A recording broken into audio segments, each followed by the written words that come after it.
Today's little rant is about actually using your preparations, not just hoarding things away, hoping that you have to use them. If you're going to actually survive what's coming, you live it. You don't hoard it, you actually live it. I'll tell you my thoughts on this.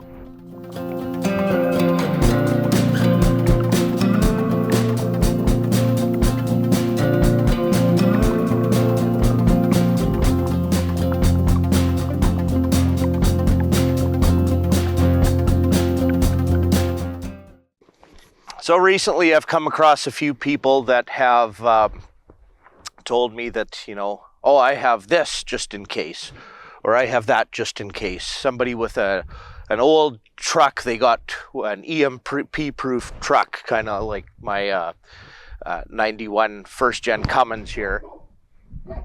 And they bought the vehicle and then they kind of store it away.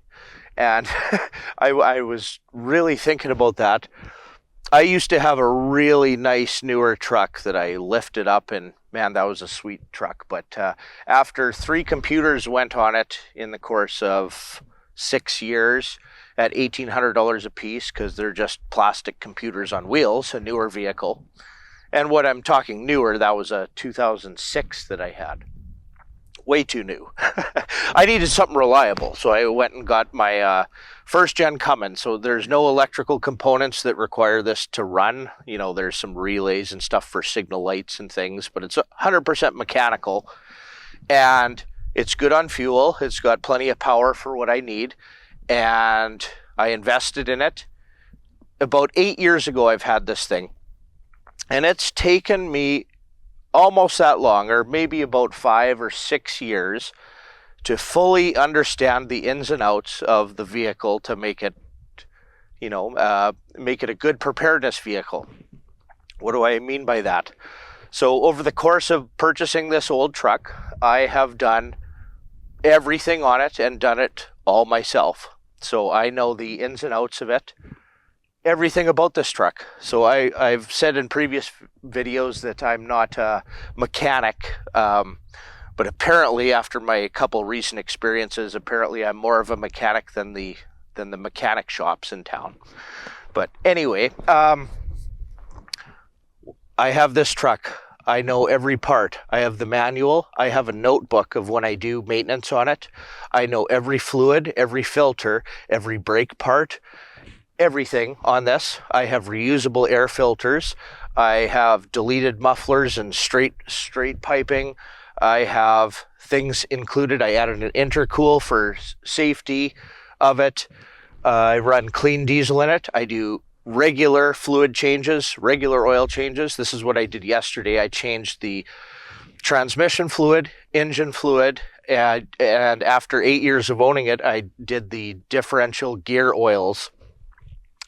Again, oil filter, and this thing is just even an investment. I bought this thing, I use it, and every year it increases in value, as opposed to a newer vehicle, which definitely does not increase in value. Even if you kept that thing stored in a garage, a newer vehicle, it's not worth anything. It's a plastic computer on wheels, as far as I'm concerned. But anyways, I actually use my preparations. It's just advanced prepping. It becomes a part of your life a little bit. So this truck, for instance, I use twice a week in the summertime and once every week or two in the wintertime, depending on what I do. Right now, I found a used deal on 2 insulated overhead doors that are not going to go in my barn I'm building now, but the next one. And I whip in this and go get it. This thing works all the time. A few weeks ago, I had a problem with my brakes. I'm losing my brakes and losing fluid. Okay, so check. Oh, it's a brake line. Oh, darn it. So take the little brake line off, go get a brake line. Like, well, what are brake lines going to be today? The total cost of that repair was $4.19 after tax to fix that thing. And I know how to do it, and now I also have additional brake lines stored. When I needed an oil filter, I stored 3.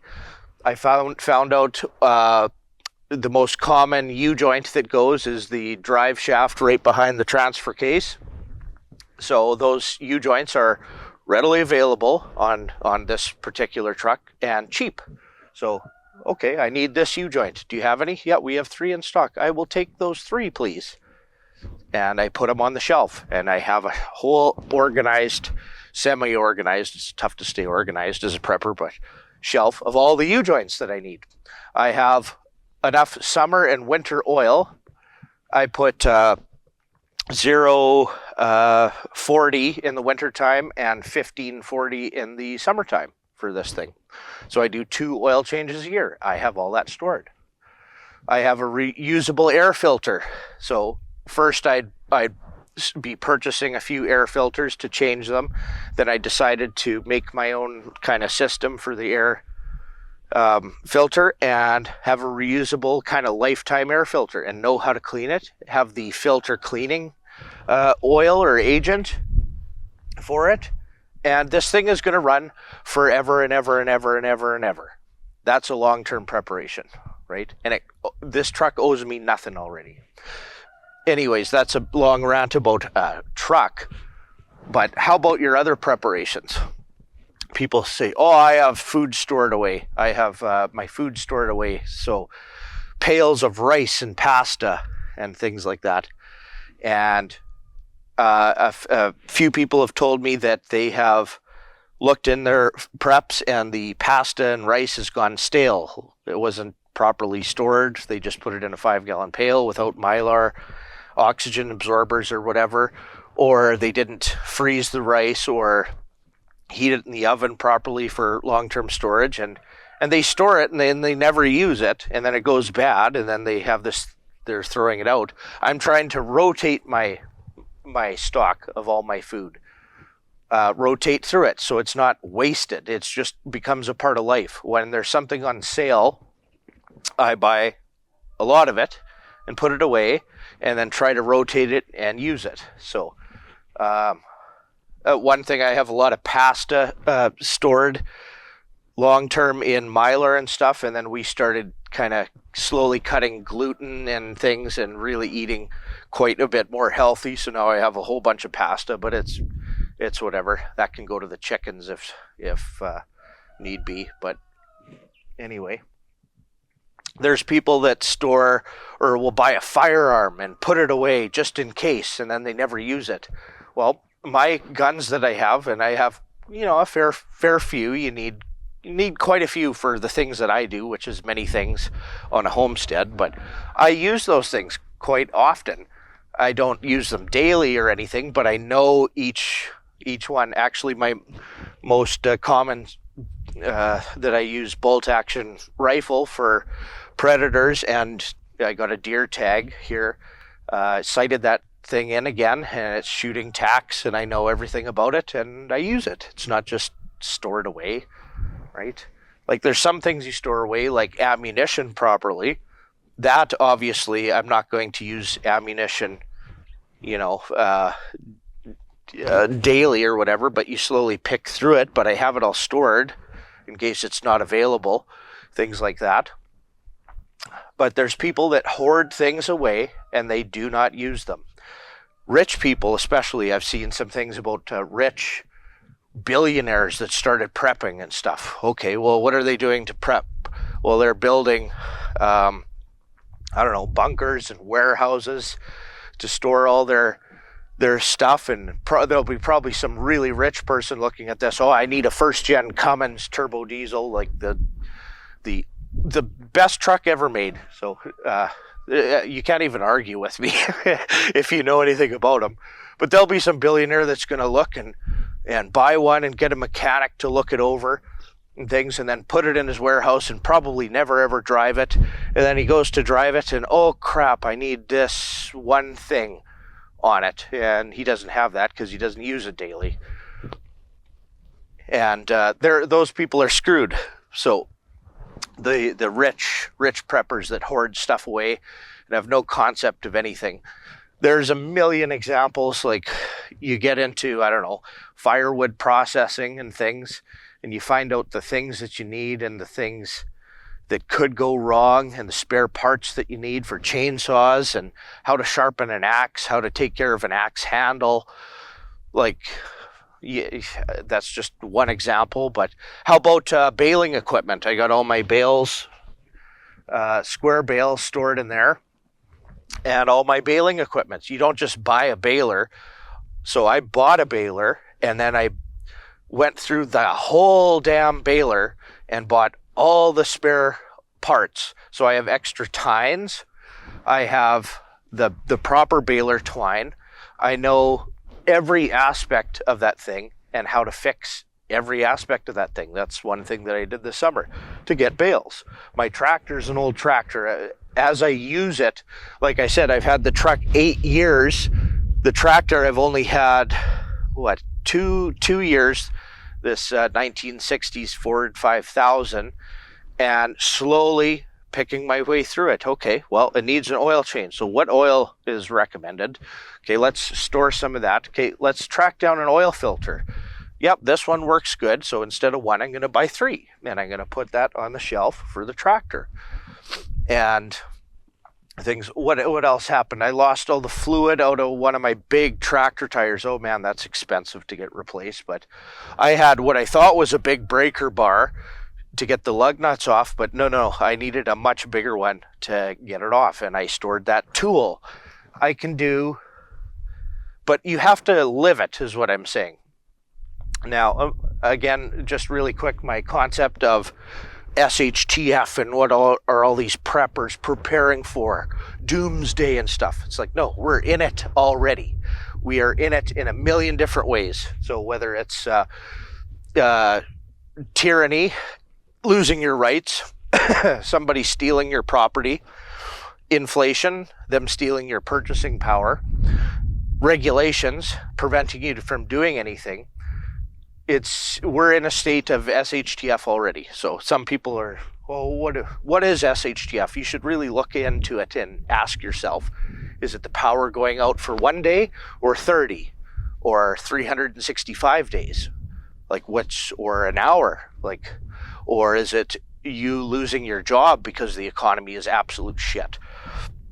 Something like that. That's SHTF.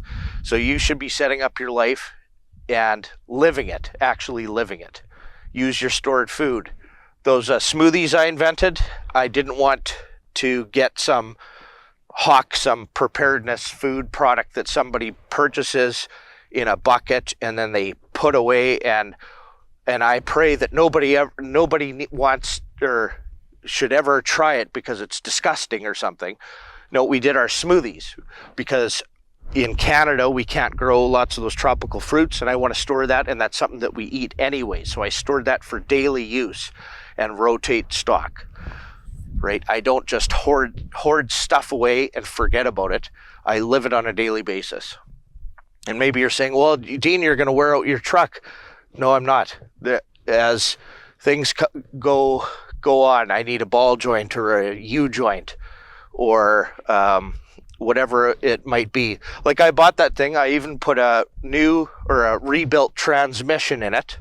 The rear differential exploded because the previous owner, who bought it new, put a different one on and spacers to make it a fake dually. So I tracked down and rebuilt a new dually axle and installed it, the whole rear differential system on it, and know everything about that and have every tool for it. So in order to do that, there's the axle nut or axle socket for the axle nut, and then where the drive shaft comes out of the rear differential, there's a specialized socket, and I actually couldn't even find one. It was hard to track one down, so I bought a thin-walled socket and even grinded it down so I can pound it in and actually take the whole rear differential apart, and I have that tool and have it stored.